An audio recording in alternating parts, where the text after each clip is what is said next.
ಅಖಿಲಾಂಡಕೋಟಿ ಬ್ರಹ್ಮಾಂಡ ನಾಯಕ ರಾಜಾದಿರಾಜ ಯೋಗಿರಾಜ ಪರಬ್ರಹ್ಮ ಶ್ರೀ ಸಚ್ಚಿದಾನಂದ ಸದ್ಗುರು ಸಾಯಿನಾಥ್ ಮಹಾರಾಜ್ ಕಿ ಜೈ. ಗುರುವಿನ ಪಾದಾರವಿಂದಗಳಿಗೆ ವಂದಿಸುತ್ತಾ ನಮಸ್ತೆ ಸ್ನೇಹಿತರೆ, ಹೇಗಿದ್ದೀರಾ? ಚೆನ್ನಾಗಿದ್ದೀರಾ? ನಾನು ಕೂಡ ಚೆನ್ನಾಗಿದ್ದೀನಿ. ಯಾರೆಲ್ಲ ಹುಟ್ಟುಹಬ್ಬವನ್ನು ಆಚರಿಸ್ಕೊಳ್ತಾ ಇದ್ದೀರೋ, ಮದುವೆಯ ವಾರ್ಷಿಕೋತ್ಸವವನ್ನು ಆಚರಿಸ್ಕೊಳ್ತಾ ಇದ್ದೀರೋ, ಹಾಗೆ ಹೊಸ ಕೆಲಸವನ್ನು ಶುರು ಮಾಡ್ತಿದ್ದೀರೋ ಅವರೆಲ್ಲರಿಗೂ ಬಾಬಾರವರ ಅನುಗ್ರಹ ಆಶೀರ್ವಾದ ಸಿಗಲಿ ಅಂತ ಹೇಳಿ ಬಾಬಾರವರಲ್ಲಿ ಪ್ರಾರ್ಥನೆಯನ್ನು ಮಾಡ್ಕೊಳ್ತಾ ಸ್ನೇಹಿತರೆ ಇವತ್ತಿನ ವಿಡಿಯೋನ ಶುರು ಮಾಡ್ತಿದ್ದೀನಿ. ಇವತ್ತು ಗುರುವಾರ, ನಿನ್ನೆ ಏಕಾದಶಿ ಇತ್ತು, ಇವತ್ತು ದ್ವಾದಶಿಯ ಪೂಜೆ ಇರುತ್ತೆ.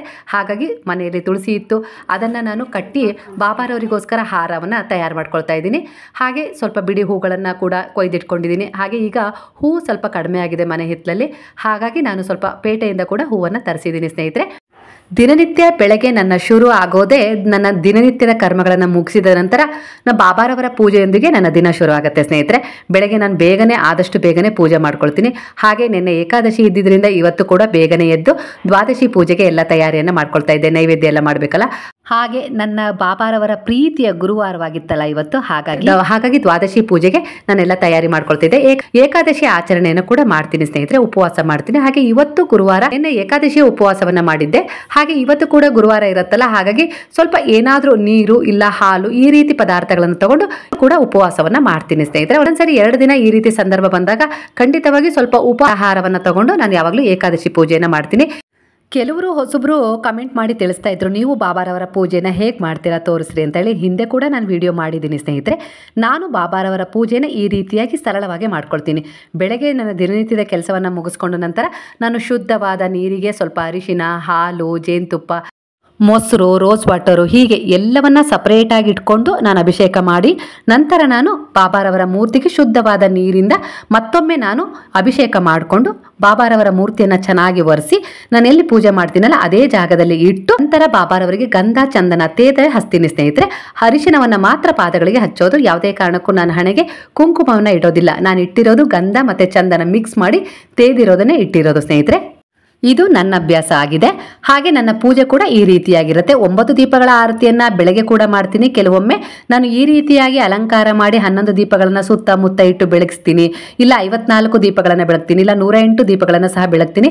ಇವತ್ತು ನಾನು 11 ದೀಪಗಳನ್ನು ಬಾಬಾರವರ ಎದುರಿಗೆ ಬೆಳಗಿಸಿದ್ದೀನಿ ಬೆಳಗ್ಗೆ ಪೂಜೆಯಲ್ಲಿ. ಮತ್ತು ಸಂಜೆ ಪೂಜೆಯಲ್ಲಿ ನಾನು 9 ದೀಪಗಳ ಆರತಿಯನ್ನು ಮಾಡ್ತೀನಿ ಸ್ನೇಹಿತರೆ. ಈ ರೀತಿ ಸರಳ ವಿಧಾನದಿಂದ ನಾನು ಪೂಜೆ ಮಾಡ್ತೀನಿ. ಹಾಗೆ ಬೆಳಗ್ಗೆ ಸಮಯದಲ್ಲೂ ಕೂಡ ನಾನು ಸಾಯಿ ಸಚ್ಚರಿತ್ರೆ 1 ಅಧ್ಯಾಯವನ್ನು ಓದ್ತೀನಿ. ಹಾಗೆ ಸಂಜೆ ಪೂಜೆಯಲ್ಲೂ ಕೂಡ ನಾನು ಬಾಬಾರವರ ಸಾಯಿ ಸಚ್ಚರಿತ್ರೆಯ ಅಧ್ಯಾಯವನ್ನು 1 ಬಾರಿ ಓದ್ತೀನಿ ಸ್ನೇಹಿತರೆ. ಹಾಗೆ ಧೂಪ ದೀಪ ನೈವೇದ್ಯ ಕೊಟ್ಟು ಮನೆ ಪೂಜೆಯನ್ನ ಹಾಗೆ ಬಾಬಾರವರ ಪೂಜೆಯನ್ನ ಒಟ್ಟಿಗೆ ಮಾಡಿ ನಾನು ಮುಗಿಸ್ಕೊಳ್ಳೋದು. ಪ್ರತಿದಿನ ಹಣ್ಣು ಕಾಯಿ ನೈವೇದ್ಯವನ್ನು ಮಾಡೋದಿಲ್ಲ. ಗುರುವಾರ, ಅಮಾವಾಸ್ಯೆ, ಹುಣ್ಣಿಮೆ ಈ ರೀತಿಯ ದಿನಗಳಲ್ಲಿ, ಶುಭ ದಿನಗಳಲ್ಲಿ, ಹಬ್ಬ ಹರಿದಿನಗಳಲ್ಲಿ ನಾನು ಹಣ್ಣು ಕಾಯಿಯನ್ನ ನೈವೇದ್ಯ ಮಾಡ್ತೀನಿ, ಸಮರ್ಪಣೆ ಮಾಡ್ತೀನಿ, ಹಾಲನ್ನು ಸಮರ್ಪಣೆ ಮಾಡ್ತೀನಿ. ಬಾಕಿ ದಿನಗಳಲ್ಲಿ ನಾನು ಹಣ್ಣನ್ನು ಸಮರ್ಪಣೆ ಮಾಡ್ತೀನಿ ಸ್ನೇಹಿತರೆ. ಮತ್ತೆ ನಾನು ಏನು ತಿಂಡಿಯನ್ನು ಮಾಡ್ತೀನಲ್ಲ ಕೆಲವೊಂದ್ಸರಿ ಅದನ್ನು ಕೂಡ ನಾನು ನೈವೇದ್ಯವನ್ನು ಮಾಡ್ತೀನಿ. ರೊಟ್ಟಿ, ಪಲ್ಯ, ಬೆಳಗ್ಗೆ ಹೇಗಿದ್ರು ಮಕ್ಕಳಿಗೆ ಶಾಲೆಗೆ ಹೋಗೋಕೆ ತಿಂಡಿ ಅಂತೂ ಮಾಡಲೇಬೇಕಲ್ವಾ. ಹಾಗಾಗಿ ತಿಂಡಿ ಅಂತೂ 8 ಗಂಟೆಗೆ ನಾನು ಮಾಡಿ ಮುಗಿಸ್ತೀನ.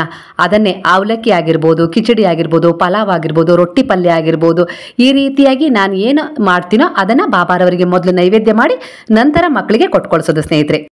ಇವತ್ತಿನ ದ್ವಾದಶಿ ಪೂಜೆಯಲ್ಲಿ ನಾನು ಪಾಯಸವನ್ನು ಮಾಡ್ಕೊಂಡಿದ್ದೀನಿ. ಹಾಗೆ ಹಣ್ಣು ಕಾಯಿಯನ್ನು ಮಾಡಿದ್ದೀನಿ. ಹಾಲನ್ನು ಕೂಡ ಬಾಬಾರವರಿಗೆ ಸಮರ್ಪಣೆಯನ್ನು ಮಾಡಿದ್ದೀನಿ. ಹಾಗೆ ಇವತ್ತಿನ ಹಣ್ಣು ಕಾಯಿಯಲ್ಲಿ ಒಂದು ವಿಶೇಷತೆ ಏನಪ್ಪ ಅಂದರೆ, ಇವತ್ತು ನಾನು ಕಾಯಿ ಹೊಡೆದಿರುವ ಕಾಯಿಯಲ್ಲಿ ಹೂವು ಬಂದಿದೆ ಸ್ನೇಹಿತರೆ. ಅದು ಕೂಡ ಪೂರ್ಣ ಪ್ರಮಾಣದ ಹೂವು. ನನಗೆ ಇದನ್ನು ನೋಡಿ ತುಂಬ ಅಂದರೆ ತುಂಬ ಖುಷಿ ಇತ್ತು. ಯಾಕಂದರೆ ಇವತ್ತು ನಾನು ಏನೋ ಒಂದು ಉದ್ದೇಶ ಇಟ್ಕೊಂಡು ಬಾಬಾರವರಲ್ಲಿ ಪ್ರಾರ್ಥನೆಯನ್ನು ಮಾಡ್ಕೊಂಡಿದ್ದೆ. ಬಾಬಾ, ನೀವು ನನ್ನ ಜೊತೆಗಿರಬೇಕು, ಯಾವಾಗಲೂ ನೀವು ನನ್ನ ಕೈ ಹಿಡಿದು ನಡೆಸಬೇಕು. ನನಗೆ ಯಾರು ಇರಲಿ ಬಿಡಲಿ ನನ್ನ ಜೊತೆಗೆ, ನೀವು ಮಾತ್ರ ಸದಾ ನನ್ನ ಜೊತೆಗೆ ಇರಬೇಕು. ಯಾವಾಗಲೂ ನಾನು ನಿಮ್ಮನ್ನ ಮರೆಯುವಂತ ಸಂದರ್ಭ ಕ್ಷಣ ನನ್ನ ಜೀವನದಲ್ಲಿ ಬರಲೇಬಾರದು ಬಾಬಾ ಅಂತೇಳಿ ಪ್ರಾರ್ಥನೆಯನ್ನ ಮಾಡ್ಕೊಳ್ತಾ ಇದ್ದೆ. ಹಾಗೆ ಬಾಬಾರವರ ಅನುಗ್ರಹ ಆಶೀರ್ವಾದದಿಂದ ನನ್ನ ಬಹುದಿನದ ಕನಸು ಈಡೇರಿದೆ ಸ್ನೇಹಿತರೆ. ಹಾಗೆ ಆ ಖುಷಿಯಲ್ಲೇ ಪೂಜೆ ಮಾಡ್ತಾ ಇದ್ದೆ. ಹಾಗೆ ತೆಂಗಿನಕಾಯಿ ಹೊಡೆದಾಗ ಆ ಕಾಯಲ್ಲಿ ಪೂರ್ಣ ಹೂವಿನ ಫಲ ಬಂದಿತ್ತು. ನನಗೆ ಅದನ್ನು ನೋಡಿ ತುಂಬಾ ಅಂದ್ರೆ ತುಂಬಾ ಖುಷಿ ಆಯ್ತು ಸ್ನೇಹಿತರೆ. ಯಾರೇ ಆಗ್ಲಿ ಪೂಜೆ ಮಾಡಿದಾಗ ಕಾಯಲ್ಲಿ ಈ ರೀತಿ ಹೂ ಬಂದ್ರೆ ಅದು ತುಂಬಾ ಅಂದ್ರೆ ತುಂಬಾ ಒಳ್ಳೇದು, ಅಂದ್ರೆ ಶುಭ ಸೂಚನೆ. ಮುಂದೆ ಏನೋ ತುಂಬಾ ಒಳ್ಳೇದಾಗೋದಿದೆ, ಏನೋ ಒಂದು ಕೆಲಸ ಕಾರ್ಯ ಕೈಗೂಡೋದಿದೆ, ಹಾಗೆ ನಿಮ್ಮ ಮನೆಯಲ್ಲಿ ಒಂದು ಶುಭ ಕಾರ್ಯ ನಡೆಯೋದಿದೆ ಅನ್ನುವ ಸೂಚನೆಯನ್ನ ಕೊಡುತ್ತೆ. ಹಾಗೆ ನಾನು ಇವತ್ತು ಬಾಬಾರವರ ಹತ್ರ ಒಂದು ಬಹುಮುಖ್ಯವಾದ ವಿಚಾರವನ್ನ ಕೇಳೋದಿತ್ತು ಸ್ನೇಹಿತರೆ. ಅಂದ್ರೆ ಬಲಗಡೆ ಪ್ರಸಾದ, ಎಡಗಡೆ ಪ್ರಸಾದ, ಬಾಬಾರವರ ಮೇಲೆ ಎಲ್ಲಿಂದ ಪ್ರಸಾದ ಆದ್ರೂ ಅದು ತುಂಬಾ ಒಳ್ಳೇದೇ, ಶುಭ ಸೂಚನೆನೇ, ಇಲ್ಲ ಅಂತಲ್ಲ. ಅದು ಯಾವಾಗ ಅಂದ್ರೆ ನಾವು ಏನೂ ಕೇಳದೇನೆ ಶುದ್ಧವಾದ ಮನಸ್ಸಿನಿಂದ ನಿಷ್ಕಲ್ಮಶ ಭಾವದಿಂದ ಭಕ್ತಿಯಿಂದ ಪೂಜೆ ಮಾಡ್ತಾ ಇರ್ತೀವಿ. ಯಾವ ಬೇಡಿಕೆನೂ ಇಟ್ಟಿರೋದಿಲ್ಲ. ಅಂತಹ ಸಂದರ್ಭದಲ್ಲಿ ಪ್ರಸಾದ ಆದಾಗ ಏನಾಗುತ್ತೆ, ಹೂವಿನ ಪ್ರಸಾದ ಅಂದಾಗ ನಾವು ಅವ್ರ ಮೇಲೆ ಸಂಪೂರ್ಣ ಭಾರವನ್ನು ಇಟ್ಟಿರ್ತೀವಿ. ಎಡಗಡೆಯಿಂದ ಆದಾಗ ಅದೇನು ಸೂಚನೆ ಕೊಡುತ್ತೆ ಅಂದರೆ ಅಭಯದ ಸೂಚನೆಯನ್ನು ಕೊಡುತ್ತೆ. ನಾನು ನಿನ್ನ ಜೊತೆಗಿದ್ದೀನಿ, ಭಯ ಪಡಬೇಡ, ನೀನು ನನ್ನನ್ನು ಪೂರ್ಣ ಪ್ರಮಾಣದಲ್ಲಿ ನಂಬಿದೀಯ, ಖಂಡಿತ ನಿನಗೆ ಯಾವುದೇ ರೀತಿ ತೊಂದರೆಗಳು, ಅಡ್ಡಿ, ಆತಂಕಗಳು, ಮೋಸಗಳು ಆಗದೆ ಇರೋ ರೀತಿಯಲ್ಲಿ ನಾನು ರಕ್ಷಣೆ ಮಾಡ್ತೀನಿ ಅಂತೇಳಿ ಅಭಯದ ಸೂಚನೆ ಆಗಿರುತ್ತೆ.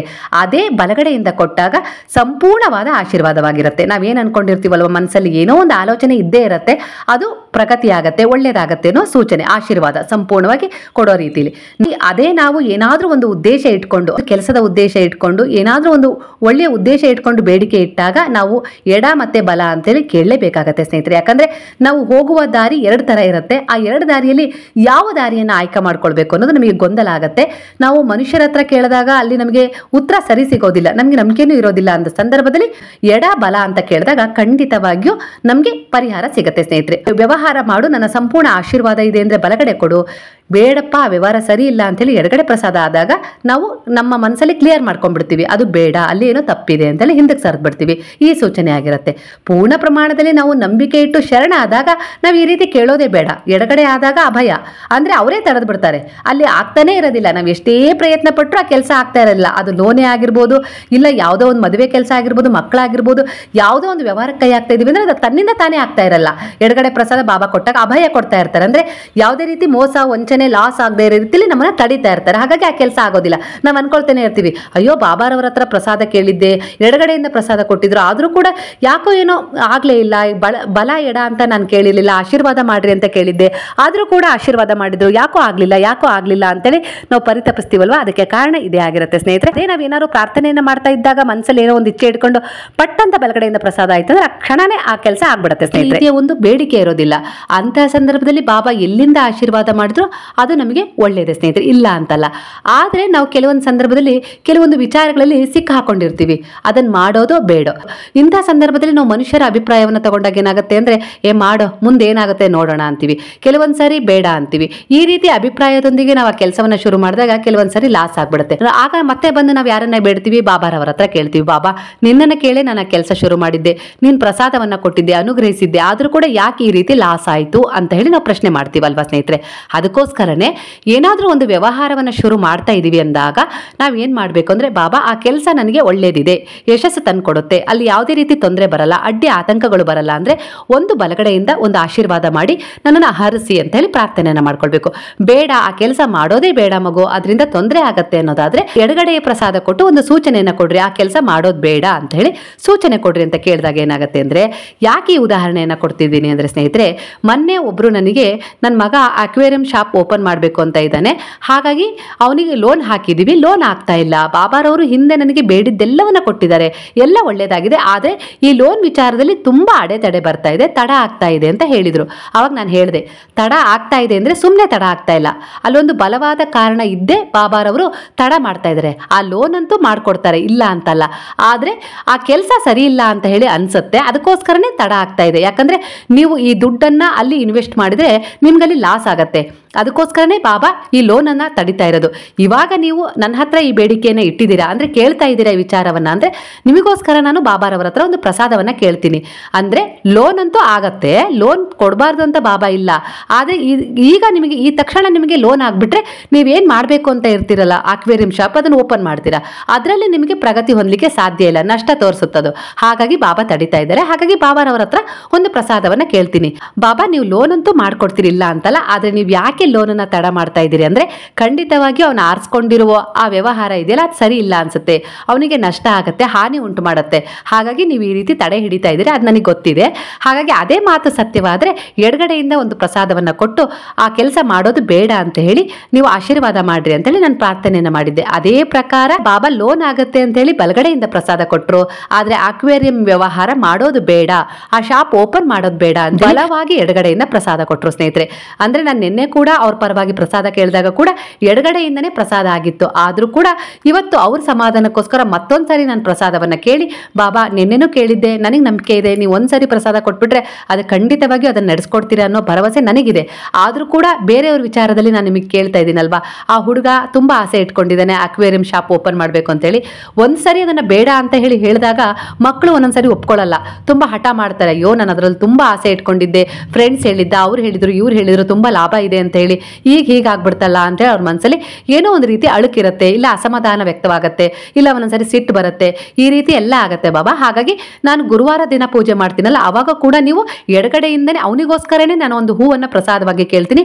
ಅದೇ ಹೂವನ್ನು ನೀವು ಎಡಗಡೆಯಿಂದ ಪ್ರಸಾದವಾಗಿ ಕೊಟ್ಟರೆ ಆ ಹುಡುಗ ಅಕ್ವೇರಿಯಂ ಶಾಪ್ ಓಪನ್ ಮಾಡೋದೇ ಬೇಡ ಅಂತಲೇ ಬಲವಾಗಿ ನೀವು ತಿಳಿಸ್ತಾ ಇದ್ದೀರಾ ಅನ್ನೋ ಸೂಚನೆ ಆಗಿರುತ್ತೆ. ಅದನ್ನೇ ನಾನು ಅವರಿಗೆ ತಿಳಿಸ್ತೀನಿ ಅಂತ ಹೇಳಿದ್ದೆ. ಅದೇ ಪ್ರಕಾರ ನೀವು ನೋಡ್ತಾ ಇದ್ದ ಹಾಗೆ ಎಡಗಡೆ ಎಡಗಡೆ ಭಾಗದಿಂದ ಆ ಹುಡುಗನಿಗೆ ಪ್ರಸಾದ ಆಗಿದೆ, ಅಕ್ವೇರಿಯಂ ಶಾಪ್ ಓಪನ್ ಮಾಡೋದು ಬೇಡ ಅಂತೇಳಿ. ಹಾಗೆ ಬಲಗಡೆಯಿಂದ ಒಂದು ಹೂ ಪ್ರಸಾದ ಆಗಿದೆ, ಅವರಿಗೆ ಲೋನ್ ಆಗತ್ತೆ ಅಂತ ಹೇಳಿ. ಇವತ್ತಿನ ಪ್ರಸಾದ ನಾನು ಮೊದಲನೇ ಪ್ರಸಾದ ಅವರಿಗೋಸ್ಕರನೇ ಕೇಳಿದ್ದೆ, ಹಾಗಾಗಿ ಲೋನ್ ಅಂತೂ ಆಗತ್ತೆ, ಆದರೆ ಆ ವ್ಯವಹಾರ ಬೇಡ ಅಂತ ಬಾಬಾ ಸೂಚನೆಯನ್ನು ಕೊಡ್ತಾ ಇದ್ದಾರೆ. ಅಂದರೆ ಅಲ್ಲಿಗೆ ನೀನು ಬೇರೆ ವ್ಯವಹಾರದ ಆಯ್ಕೆಯನ್ನು ಮಾಡ್ಕೋ ಅಂತೇಳಿ ಗುರುವಾಗಿ ಪ್ರೇರಣೆ ನೀಡ್ತಿದ್ದಾರೆ. ಬಾಬಾ ಎಲ್ಲವನ್ನ ಬಂದು ನಮ್ಮ ಎದುರಿಗೆ ನಿಂತು ಹೇಳಕ್ಕಾಗೋದಿಲ್ಲ. ಈ ರೀತಿಯಾಗಿ ಕೆಲವು ಸೂಚನೆಗಳನ್ನು ಕೊಡ್ತಾರೆ. ಅವರನ್ನು ನಂಬಿ ನಡೀತಾ ಇರುವ ಭಕ್ತರನ್ನ ರಕ್ಷಿಸುವ ಪರಿ ಇದಾಗಿದೆ ಸ್ನೇಹಿತರೆ. ಹಾಗೆ ಅವರು ಕೂಡ ಇದ್ದಕ್ಕಿದ್ದ ಹಾಗೆ ನಂಬರ್ ಸಿಕ್ತು, ಫೋನ್ ಮಾಡಿದ್ರು, ಲೋನ್ ತಡ ಆಗ್ತಾ ಇದೆ ಅಂತ ಹೇಳಿದ್ರು. ನಾನು ಈ ರೀತಿಯಾಗಿ ವಿವರಣೆ ಕೊಟ್ಟೆ, ಹಾಗೆ ಪ್ರಸಾದವನ್ನು ಕೇಳಿದೆ. ಈ ರೀತಿಯಾಗಿ ಅವರಿಗೆ ಪ್ರಸಾದ ಕೊಡುವ ಮೂಲಕ ಬಾಬಾರವರು ಸೂಚನೆಯನ್ನು ಕೊಡ್ತಾ ಇದ್ದಾರೆ, ಆ ವ್ಯವಹಾರ ಮಾಡೋದು ಬೇಡ ಅಂಥೇಳಿ.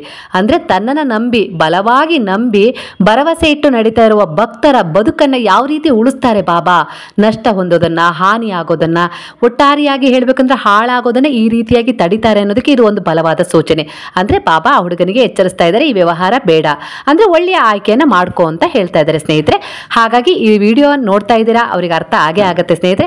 ಹಾಗಾಗಿ ಬೇರೆ ವ್ಯವಹಾರದ ಆಯ್ಕೆಯನ್ನು ಮಾಡ್ಕೊಡ್ರಿ, ಖಂಡಿತ ಒಳ್ಳೇದಾಗತ್ತೆ. ನಿಮಗೋಸ್ಕರ ನಾನು ಮೊದಲನೇ ಪ್ರಸಾದವನ್ನು ಕೇಳಿದ್ದೆ. ಹಾಗೆ ಮನೆಗೆ ಇವತ್ತು ಒಬ್ಬರು ಬೇರೆಯವರು ಬಂದಿದ್ರು, ಅವ್ರಿಗೂ ಕೂಡ ಪ್ರಸಾದವನ್ನು ಕೇಳಿದ್ದೆ. ಅವರು ಕೂಡ ಎದುರುಗಡೆ ಕೂತು ಬಾಬಾರವರ ಹತ್ರ ತಮ್ಮ ಇಚ್ಛೆಯನ್ನು ಹೇಳ್ಕೊಂಡ್ರು. ಅದೇ ರೀತಿ ಬಾಬಾ ಅವರಿಗೂ ಕೂಡ ಪ್ರಸಾದದ ಮೂಲಕ ಸೂಚನೆಯನ್ನು ಕೊಟ್ಟಿದ್ದಾರೆ ಸ್ನೇಹಿತರೆ. ಹಾಗಾಗಿ ಕೆಲವರು ಹೇಳ್ತಾರೆ ಎಡಗಡೆ ಆದ್ರೇನು ಬಲಗಡೆ ಆದ್ರೇನು ಪ್ರಸಾದ ಒಂದೇ ಅಂತ ಹೇಳಿ. ಸ್ನೇಹಿತರೆ, ಅದು ಎಂಥವರಿಗೆ ಅಂದರೆ ಬಾಬಾರವರ ಮೇಲೆ ಸಂಪೂರ್ಣವಾದ ನಂಬಿಕೆ ಇಟ್ಟವರಿಗೆ. ಅಂದರೆ ಏನೋ ಒಂದು ವ್ಯವಹಾರದ ಆಸೆಯನ್ನು ಇಟ್ಕೊಂಡಿರ್ತಾರೆ, ಇಚ್ಛೆಯನ್ನು ಇಟ್ಕೊಂಡಿರ್ತಾರೆ, ಅದು ತಡ ಆಗ್ತಾ ಇದೆ ಅಂದರೆ ಅವರು ಎಲ್ಲದೂ ಒಳ್ಳೆಯದಕ್ಕೆ ಬಾಬಾರವರ ಕಾರಣದಿಂದಲೇ ಆಗ್ತಾ ಇದೆ ಅಂತೇಳಿ ಅಂದ್ಕೊಂಡು ಪೂರ್ಣ ಪ್ರಮಾಣದಲ್ಲಿ ಸಮರ್ಪಣೆ ಆಗಿರ್ತಾರೆ. ಅಂದರೆ ಎಡಗಡೆ ಪ್ರಸಾದ ಕೊಟ್ಟಾಗ ಅವ್ರಿಗೆ ಏನಾಗುತ್ತೆ ಅಂದರೆ ಅವ್ರು ಏನೋ ಅನ್ಕೊಂಡಿರೋ ಕೆಲಸ ಮುಂದೆ ಹೋಗ್ತಾನೆ ಇರುತ್ತೆ, ಅದು ಯಾವತ್ತೂ ಜೀವನದಲ್ಲಿ ಆಗೋದೇ ಇಲ್ಲ. ಯಾಕಂದರೆ ಬಾಬಾರವರಿಗೆ ಗೊತ್ತಿರುತ್ತೆ ಅದು ಒಳ್ಳೆ ಕೆಲಸ ಅಲ್ಲ ಅಂತ ಹೇಳಿ. ಹಾಗಾಗಿ ಅದನ್ನು ತಡೀತಾ ಇರ್ತಾರೆ. ಅಭಯದ ಅರ್ಥವೇ ಅದಾಗಿದೆ, ಭಯ ಪಡಬೇಡ, ನಾನು ನಿನ್ನ ಜೊತೆಗಿದ್ದೀನಿ ಅನ್ನುವ ಅಭಯದ ಸೂಚನೆ ಆಗಿರುತ್ತೆ. ಅದೇ ಬಲಗಡೆಯಿಂದ ಕೊಟ್ಟರು ಅಂದರೆ ಏನೋ ಒಂದು ಒಳ್ಳೆಯ ಕೆಲಸ ಆದಷ್ಟು ಬೇಗ ನಮ್ಮ ಕೈ ಹಿಡಿದು ನಡೆಸುತ್ತೆ, ಅಂದರೆ ಶುಭ ಸೂಚನೆ ನಮ್ಮ ಜೀವನದಲ್ಲಿ ಆದಷ್ಟು ಬೇಗ ನಮಗೆ ಸಿಗುತ್ತೆ ಅನ್ನುವ ಸೂಚನೆ ಆಗಿರುತ್ತೆ ಸ್ನೇಹಿತರೆ. ಹಾಗಾಗಿ ನಾವು ಗೊಂದಲದಲ್ಲಿದ್ದಾಗ ಈ ರೀತಿಯಾಗಿ ಪ್ರಸಾದವನ್ನು ಕೇಳಬೇಕು. ಆಗ ನಾವು ಯಾವ ದಾರಿಯಲ್ಲಿ ನಡಿಬೇಕು, ಯಾವ ದಾರಿಯಲ್ಲಿ ಹೋಗಬಾರ್ದು, ಯಾರನ್ನ ನಂಬಬೇಕು, ಯಾರನ್ನ ನಂಬಾರ್ದು ಅಂತೇಳಿ ನಮಗೆ ಅರ್ಥ ಆಗುತ್ತೆ ಸ್ನೇಹಿತರೆ. ಪೂರ್ತಿ ಪ್ರಮಾಣದಲ್ಲಿ ಬಾಬಾರವರನ್ನೇ ನಂಬಿ ನೀವು ಇಟ್ಟ ಹಾಗೆ ನನ್ನ ಬದುಕಾಗ್ಲಿ ಅಂತ ಹೇಳಿ ನಾವೇನು ಅನ್ಕೊಂಡು ನಡೀತಾ ಇರ್ತೀವಲ್ವ, ಅಂತಹ ಸಂದರ್ಭದಲ್ಲಿ ಬಾಬಾರವರ ಪ್ರಸಾದ ಯಾವ ಕಡೆಯಿಂದ ಆದ್ರೂ ಅವರೇ ರಕ್ಷಣೆ ಮಾಡ್ತಾ ಇರ್ತಾರೆ. ಎಡಗಡೆಯಿಂದನೇ ಆಗಲಿ ಬಲಗಡೆಯಿಂದನೇ ಆಗಲಿ ಅವರೇ ನಮಗೆ ಎಲ್ಲ ರೀತಿಯಲ್ಲೂ ರಕ್ಷಣೆಯನ್ನು ನೀಡ್ತಿರ್ತಾರೆ. ಯಾವಾಗ ನಮಗೆ ಯಾವುದಾದ್ರೂ ಒಂದು ಕೆಲಸದಲ್ಲಿ ಅಡೆತಡೆ ಉಂಟಾಗ್ತಾ ಇದೆ ಅಂದಾಗ ನಮ್ಗೆ ಯಾಕೆ ಆಗ್ತಾ ಇದೆ ಅಂದರೆ ಅದು ಇದಕ್ಕಾಗ್ತಾ ಇರುತ್ತೆ. ಎಡಗಡೆಯಿಂದ ಪ್ರಸಾದ ಕೊಟ್ಟಾಗ ಬಾಬಾ ನನಗೆ ಪ್ರಸಾದ ಕೊಟ್ಟಿದ್ರು ಆದರೂ ಕೂಡ ಆಗಲಿಲ್ಲ ಅಂತೇಳಿ ನಾವು ಅನ್ಕೊಳ್ತೀವಲ್ವ ಕೆಲವೊಂದ್ಸರಿ. ಅಭಯ ಅಂದರೆ ಎಡಗಡೆ ಪ್ರಸಾದ ಅದು ಯಾವಾಗಲೂ ಅಭಯವನ್ನು ಕೊಡುತ್ತೆ. ಅಂದರೆ ಭಯ ಪಡಬೇಡ ಅಂದರೆ ಅರ್ಥ ಏನು ಗೊತ್ತಾ, ಮುಂದೆ ಏನೋ ಒಂದು ಆಗೋದಿರುತ್ತೆ, ಅದನ್ನು ನಾನು ರಕ್ಷಣೆ ಮಾಡ್ತೀನಿ, ಭಯ ಪಡಬೇಡ ಅನ್ನುವ ಸೂಚನೆಯನ್ನು ಕೊಡುತ್ತೆ ಸ್ನೇಹಿತರೆ. ಹಾಗಾಗಿ ನಾವು ಯಾವುದಾದ್ರೂ ಒಂದು ವ್ಯವಹಾರದ ಕೆಲಸದ ಉದ್ದೇಶವನ್ನೇ ಇಟ್ಕೊಂಡು ಬಾಬಾರವರ ಹತ್ರ ಪ್ರಸಾದ ಕೇಳಿದಾಗ ಎಡಗಡೆ ಭಾಗದಿಂದ ಆಯಿತು ಅಂದರೆ ಖಂಡಿತವಾಗಿಯೂ ಆ ಕೆಲಸದಲ್ಲಿ ಅಡೆತಡೆ ಇದೆ, ಅಂದರೆ ಯಾವುದೋ ರೀತಿಯಲ್ಲಿ ನಮಗೆ ಸಮಸ್ಯೆ ಉಂಟು ಮಾಡುತ್ತೆ ಅನ್ನೋ ಸೂಚನೆನೇ ಆಗಿರುತ್ತೆ. ಹಾಗಾಗಿ ಬಾಬಾ ಅಭಯವನ್ನು ಸೂಚಿಸಿರ್ತಾರೆ. ಅದೇ ನಾವು ಯಾವುದೋ ಉದ್ದೇಶವನ್ನು ಇಟ್ಕೊಂಡು ಬಾಬಾರವರ ಎದುರಿಗೆ ನಿಂತಿದ್ದೀವಿ ಅಂತ ಕ್ಷಣದಲ್ಲಿ ನಮ್ಮ ಮನಸ್ಸಿನ ಗೊಂದಲವನ್ನು ನಿವಾರಣೆ ಮಾಡುವ ಸಲುವಾಗಿ ಬಾಬಾ ಬಲಗಡೆಯಿಂದ ತಟ್ಟನೆ ಆಶೀರ್ವಾದ ಮಾಡಿದ್ರು ಅಂದರೆ ಖಂಡಿತ ಆ ಕೆಲಸ ಕೈಗೂಡುತ್ತದೆ.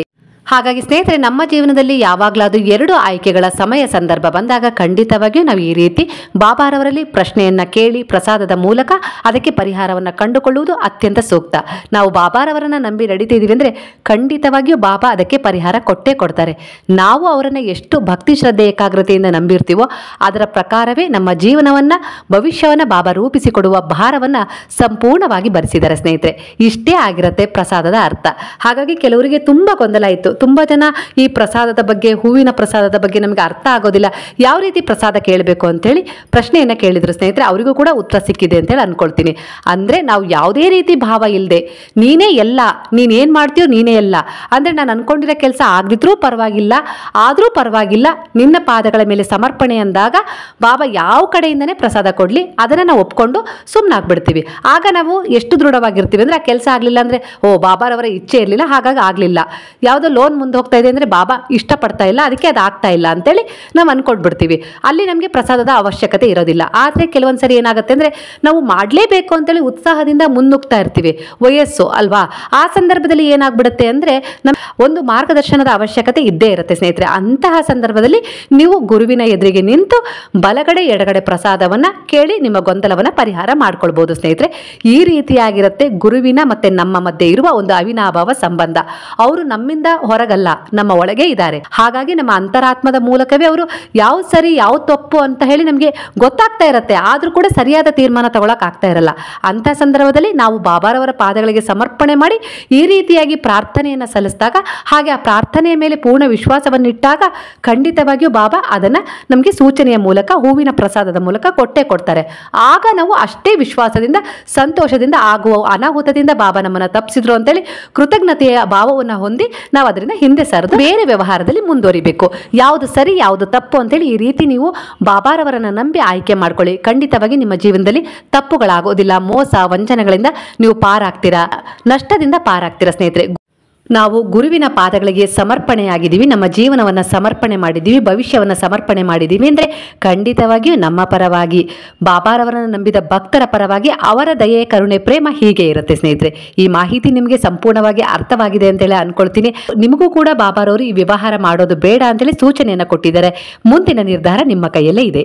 ಪ್ರಸಾದವನ್ನ ಹೇಗೆ ಕೇಳಬೇಕು, ಯಾವ ರೀತಿ ಗೊಂದಲವನ್ನ ದೂರ ಮಾಡ್ಕೊಳ್ಬೇಕು ಅಂತ ಹೇಳಿ ತಿಳಿಸಿದ್ದೀನಿ ಸ್ನೇಹಿತರೆ. ನಾವು ಬಾಬಾರವರನ್ನ ಶ್ರದ್ಧೆ ವಿಶ್ವಾಸದಿಂದ ಪೂಜೆ ಮಾಡ್ತಾ ಇದ್ದೀವಿ. ಅವರೇ ನಮ್ಮ ಮಾರ್ಗದರ್ಶಕರು, ನಮ್ಮ ರಕ್ಷಣೆ ಮಾಡ್ತಾ ಇದ್ದಾರೆ, ನಮ್ಮ ಜೊತೆಗೆ ಸಾಕ್ತಾ ಇದ್ದಾರೆ, ನಮ್ಮ ಒಬ್ಬ ಒಳ್ಳೆಯ ಗೆಳೆಯ ಅಂತ ಹೇಳಿ ಅನ್ಕೊಳ್ಬಹುದು ಬಾಬಾರವರನ್ನ ನಾವು ಸ್ನೇಹಿತರೆ. ಹಾಗಾಗಿ ಅವರು ಯಾವತ್ತಿಗೂ ಕೂಡ ನಮಗೆ ಕೆಡುಕನ್ನ ಉಂಟು ಮಾಡೋದಿಲ್ಲ. ನಮ್ಮ ತಂದೆ ತಾಯಿ, ನಮ್ಮ ಹಿತೈಷಿಯಾಗಿ ನಮ್ಮ ಜೊತೆಗೆ ಇದ್ದು ನಮ್ಮ ಭವಿಷ್ಯವನ್ನ, ನಮ್ಮ ಬಾಳನ್ನ ಬೆಳಕುವ ಕೆಲಸವನ್ನ ಬಾಬಾ ಖಂಡಿತವಾಗಿ ಮಾಡ್ತಾರೆ. ಹಾಗೆ ನಾವು ಜೀವನದಲ್ಲಿ ಇಚ್ಛಿಸುವ ಇಚ್ಛೆಗಳನ್ನ ಪೂರ್ಣಗೊಳಿಸಿಕೊಡ್ತಾರೆ. ಹಾಗೆ ಕೆಲವು ಕೆಟ್ಟ ಕರ್ಮಗಳನ್ನ ಕಳ್ಕೊಳ್ಳಿಕ್ಕೆ ನಮಗೆ ಅನೇಕ ರೀತಿಯ ದಾರಿಗಳನ್ನ ತೋರಿಸ್ತಾರೆ, ಮಾರ್ಗದರ್ಶನ ಮಾಡ್ತಾರೆ. ಹೀಗೆ ನಮ್ಮ ಜೊತೆ ನಿಂತು ನಮ್ಮ ಜೀವನವನ್ನ, ಭವಿಷ್ಯವನ್ನ ಉಜ್ವಲ ಮಾಡಿಕೊಡುವ ಪಣವನ್ನ, ಭರವಸೆಯನ್ನ ಬಾಬಾ ಕೊಟ್ಟಿದ್ದಾರೆ. ಅದೇ ಮಾತುಗಳಲ್ಲಿ ಅವರು ಇಂದಿಗೂ ಕೂಡ ಸಚೇತರಾಗಿದ್ದಾರೆ ಸ್ನೇಹಿತರೆ. ಮಾಹಿತಿ ಇಷ್ಟವಾದರೆ ಸಾಯಿರಾಮ್ ಅಂತೇಳಿ ಕಮೆಂಟ್ ಮಾಡಿ. ಹಾಗಾದ್ರೆ ಎಲ್ಲರೂ ಸೇರಿ ಹೇಳೋಣ, ಹರೇ ರಾಮ ರಾಮ ರಾಮ ಹರೇ ಹರೇ, ಹರೇ ಕೃಷ್ಣ ಕೃಷ್ಣ ಕೃಷ್ಣ ಹರೇ ಹರೇ, ಹರೇ ಸಾಯಿ ಸಾಯಿ ಸಾಯಿ ಹರೇ ಹರೇ, ಹರೇ ಬಾಬಾ ಬಾಬಾ ಬಾಬಾ ಹರೇ ಹರೇ, ಹರೇ ದತ್ತ ದತ್ತ ದತ್ತ ಹರೇ ಹರೇ.